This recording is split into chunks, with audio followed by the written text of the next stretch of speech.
Eu tava também pensando em perguntar sobre a questão de pronomes neutros, né? Porque Uhum. eles nasceram eu não vou saber quando, em que ano, mas. Foi lá por final de 2019, início do ano passado, se não Eu me engano. imagino assim que começou a surgir. Foi um pouquinho antes. Um pouquinho Foi um antes, né? pouquinho antes. Foi antes. É que essa discussão, ela tá latente. Uhum. Sabe por que foi antes? Eu já vou te dizer. Em 2019 eu defendi meu mestrado. E em 2019 eu falei sobre gênero gramatical. Então foi antes. Foi É, bem antes, foi é, bem antes, foi bem antes. ah, É que estourou por causa dos vídeos de contra e treta a favor ano passado, 2019, que eu me lembro que nesses 2 anos estava muito sério a situação é, de usar pronome neutro, vamos mudar toda a língua, não vamos, porque senão a criança vai ter que aprender tudo a de discussão novo. foi muito grande Vai- assim nesses últimos anos. Eu comecei a ver assim uma crescente bem alta nessa discussão. E daí eu queria assim entender um pouco mais, porque sendo bem sincero, Uhum. ah, eu acho que eu sei, mas eu tenho certeza que eu não sei nada. Então, né, eu quero, eu quero aprender um pouco mais sobre isso, eu queria entender um pouco mais, assim, de onde é que veio. Então, tá tocando um sino aqui do lado da minha casa, que tem uma igreja aqui perto, tá? Não dá Então, pra assim, ouvir, ó, não dá pra ouvir não coisa dá pra nenhuma. ouvir? Não. Então tá. Então, assim, deixa eu explicar. Vamos falar sobre. Primeiro, a discussão sobre os pronomes neutros, ela é extremamente relevante. Por quê?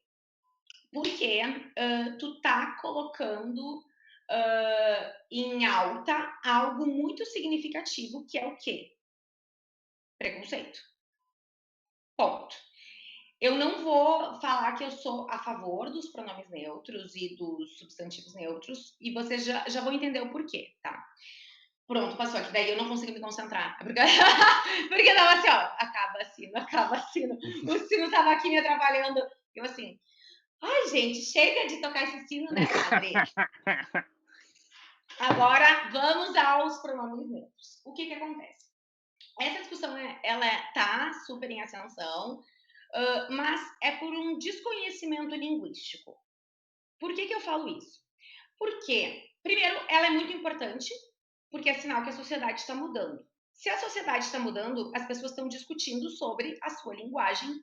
Então, é muito, muito, muito importante a gente falar sobre isso, tá? Não é uma discussão em vão, mesmo que a pessoa seja a favor ou contra, né, ao uso dos pronomes neutros e dos substantivos neutros. É importante que a gente discuta sobre isso. Por quê? Porque a sociedade muda, a língua muda. Se a sociedade está mudando, as pessoas estão querendo mudar a língua. Só que as pessoas não estão entendendo que não é a língua que vai mudar a sociedade, mas é a sociedade que vai Que mudar a vai mudar a língua. língua. Está tendo um movimento contrário do negócio. Não adianta eu querer ter pronome neutro se a pessoa não entende o que é orientação sexual, o que é sexo biológico, o que é identidade de gênero e o que é gênero gramatical. Depois que a pessoa entender esses 4 aspectos, ela pode começar a refletir sobre querer mudar a gramática, entendeu? Então, as pessoas ainda acham que orientação sexual está diretamente ligada à tua identidade de gênero e não necessariamente. Tipo, esses dias, inclusive, eu sempre digo, tipo, é meio assim, é meio engraçado, na verdade não chega a ser engraçado, é meio triste, né? Quando eu vejo uma pessoa que diz assim, mas fulano nem parecia que era gay. Vocês já ouviram falar isso? Já, já. Então, é muito triste isso. Por quê? Porque a pessoa, pela orientação sexual dela, ela tem que ser julgada por um comportamento. Tipo Uma assim, vestimenta também. exatamente. Só que não. Assim como tu pode ter pessoas, homens mais, entre aspas, afeminados, que são extremamente heterossexuais e, quem sabe, até conservadores. Uma coisa não quer dizer exatamente a outra. Às vezes podem estar acompanhados, enfim. Mas a questão é que identidade de gênero é a forma como a pessoa se vê. Orientação sexual é do que a pessoa gosta. E gênero, gênero, né? Sexo biológico é a forma como eu vinha ao mundo. E gênero gramatical não necessariamente está ligado a sexo biológico. Por exemplo, Uma cadeira é de qual gênero gramatical? Feminino ou masculino? Gramatical é feminino. Feminino. Feminino. E banco? Banco masculino. Masculino. Se gênero gramatical e sexo biológico fossem exatamente a mesma coisa, provavelmente as pessoas não sentariam em qualquer banco. Porque as gurias poderiam engravidar e os guris poderiam perder, né, algo muito valioso. Entenderam? Sim. A prova de que gênero gramatical não é somente sexo biológico já tá aqui. Esse é o primeiro ponto. Segundo ponto, vai dizer assim, mas Beta, eu não me sinto incluído, porque não sei o quê. Gente, a língua ela muda, principalmente quando existe uma quebra de paradigma. Daí, ela é muito essa mudança é muito significativa. Por exemplo, presidenta. Lembra de presidenta? Todo mundo começou discutindo, presidente não existe, tem que ser, aliás, presidenta não existe, tem que ser presidente. Lindeza, primeiro, pela primeira vez que teve uma mulher que estava presidindo, não estou falando se tu é a favor ou contra, tá? Mas tem lá a Dilma que foi presidenta, e ela quer ser chamada de presidenta. Qual é o problema de te chamar presidenta? Não tem essa palavra na língua portuguesa? Tem. Mas se não tem, agora passou a ter. Porque tu tem uma mulher pela primeira vez que está governando, tá quebrando um paradigma. Por isso que tu não tem estudanta, porque tem um monte de mulher ao redor. Então, assim, nesse caso, tu quebrou um paradigma, então tu precisa realmente, né? Precisa, não necessariamente, mas assim, tu quer marcar que tem uma mulher. Por que tu quer marcar? Como tu marca? Pelo A, certo? Porque a forma marcada no português e no espanhol é a forma masculina, é a forma feminina. E a forma não marcada, ou seja, neutra, é a masculina. Repito, a forma marcada na língua portuguesa e na língua espanhola é a forma feminina. A presidenta, a aluna, sei lá, deixa eu pensar uma outra palavra. É a forma marcada, tá? Sim. A mulher, forma marcada. A forma não marcada é a forma masculina. Então, a forma masculina serve para o masculino e para o neutro. Sim. Tá? Então, eles falam, os professores unificaram, eu me sinto incluída. Só vão me sentir incluída se falarem, os professores unificados, menos a Roberta. Daí Sim, eu não me sinto incluída. Por quê? Porque eu tenho consciência disso. Porque a forma não é marcada. Se a gente impusesse um gênero feminino, dissesse boa tarde todos e todas, os alunos e as alunas aqui presentes, para os professores e as professoras unificados, isso aí vai contra a economia linguística. Já tá ruim. Tu tem que ter uma forma neutra. Beata, por que não fica todes? Porque a terminação E, primeira coisa, em língua portuguesa, ela é predominantemente masculina. É o pente, o leite, o chefe. Então, primeiro, já é o primeiro desconhecimento linguístico, tá? Segundo, se o gênero fosse, se a mudança fosse de cima para baixo, ou seja, mudar a língua para a sociedade mudar, na Etiópia, o gênero não marcado, que é como se fosse o nosso masculino, é o gênero feminino. Então, seria as mulheres, não sei o quê. E lá ainda praticam a circuncisão feminina, ou seja, tiram clitóris as mulheres. Então, para começar, essa discussão é muito importante por isso. É importante que a gente entenda. Segunda coisa, não adianta querer mudar a língua se a sociedade é escrota e machista.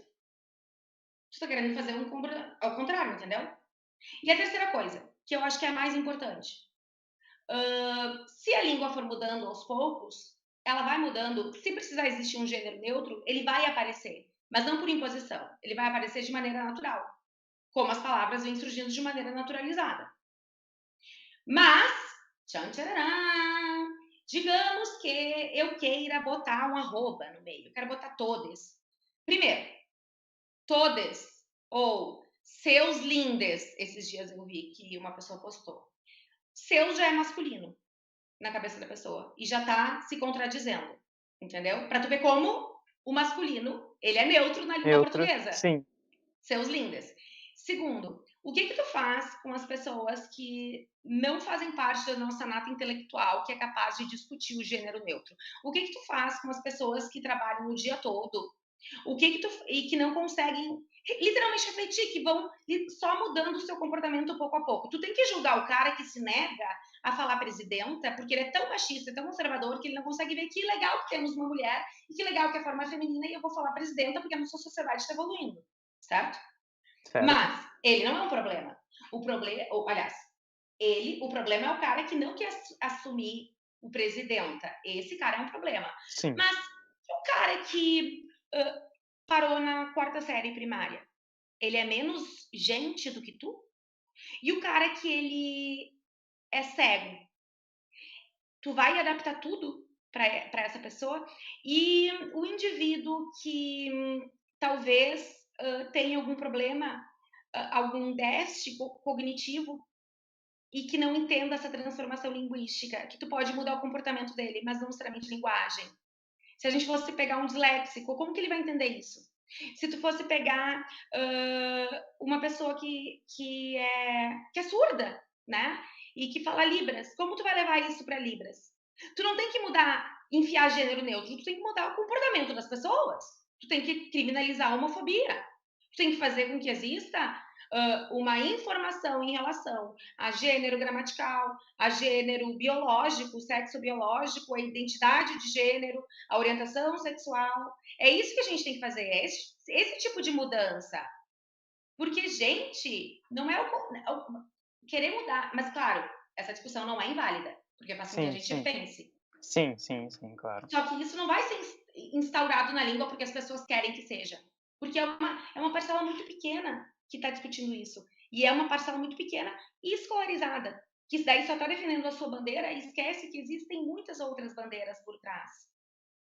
E não adianta tu mudar a língua e tu ter medo de sair na rua. Tu ter medo que as pessoas te batam porque tu tá andando de mão dada com uma pessoa do mesmo sexo que tu. Olha que absurdo! Isso que tem que ser mudado.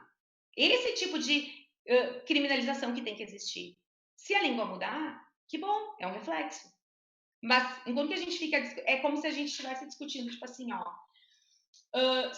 é a ponta do iceberg, entendeu? E as pessoas não entendem o porquê que existe esse iceberg. Lembra que eu falei sobre aquele cringe que eu disse? Cringe, sim. Cringe. Todo mundo tava discutindo. Cringe. Mas as pessoas, cringe. Ai, agora já não tá nem na moda falar sobre isso. Mas as pessoas discutiam só a palavra, mas não a causa da palavra. E não é essa a ideia. Ah, só um parênteses antes de falar de cringe. Lembra que eu disse que é um desconhecimento linguístico? Lembra disso? É que classe gramatical não tem a ver com gênero biológico, porque existem línguas que têm 20 gêneros. Tem gênero feminino, masculino, tem gênero para mulher, para homem, para árvore. É como se cada palavra, tipo assim, no alemão tem gênero neutro, feminino, masculino. Tem línguas indianas, inclusive, que tem 20 gêneros, gente. Essa prova que gênero é só uma classe. É algo só para estruturar a língua. Não algo para regulamentar a língua e definir o comportamento. As palavras, elas surgem de acordo com a nossa necessidade. Então, a língua se transforma de acordo com a nossa mudança. Não o contrário. Sim. Sim, eu tava. Inclusive, isso que você tá falando, né? Não adianta mudar a língua se a pessoa ainda